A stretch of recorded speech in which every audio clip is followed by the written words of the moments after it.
બીનુ હા એપ્રિલ પતી ગયો, મે ચાલુ થઈ ગયો, આજે 6ઠ્ઠી તારીખ થઈ ગઈ.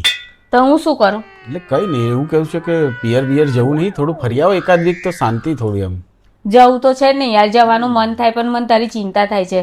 તારું સવારનું ટિફિન શું થાય, રાતનું જમવાનું શું થાય, ચા મૂકતા તો તને આવડતી નહીં યાર. તો મારી ચિંતા હું કા કરે છે? હની છે ને હે?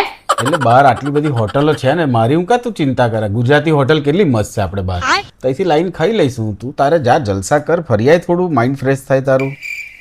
જઈ આવું પણ આ બાજુવાળા હની ભાભી છે એ મને એવું કહેતા હતા કે ભાભી આપણે બે જોડે જ જઈએ, આખી સોસાયટી ખાલી છે કે મને તમારા વગર ગમતું નહીં, આખો દિવસ પછી ટાઈમ કેવી રીતે કાઢવાનો, તો આપણે બે જોડે જ જઈએ અને જોડે જ આવીશું કે, એટલે નહીં જતી. બીજું રીઝન એ છે યાર. હવે એમને જવાની શું જરૂર છે? એમના હસબન્ડનું કોણ કરશે? એ બિચારો બહારનું ખાઈને બીમાર પડશે પછી મારે એને દવાખાને લઈ જવાનો, એની પાછળ મારે દોડવાનું. એના કરતાં સારું છે ઘેર રહીને એને 2 ટાઈમ ખવડાવે ને આટલો તડકો તો જો બિનલ તું બહાર, એને હું જવાની જરૂર છે યાર? अबे साले અને હું જઉં તો ચાલે? તો ગરમી નહીં, હોટલો બહુ બધી છે તો મેનેજ થઈ જશે. હું કરી લઉં, એ જાય તો નહીં ચાલે. હું મેનેજ કરી લઉં. એ ઢીલો છે બિચારો એટલે. તું એનું છોડ ને, તું જઈએ ને. ચાલ આવું મૂકવા આજે તને. નહીં જવું મારે હોય.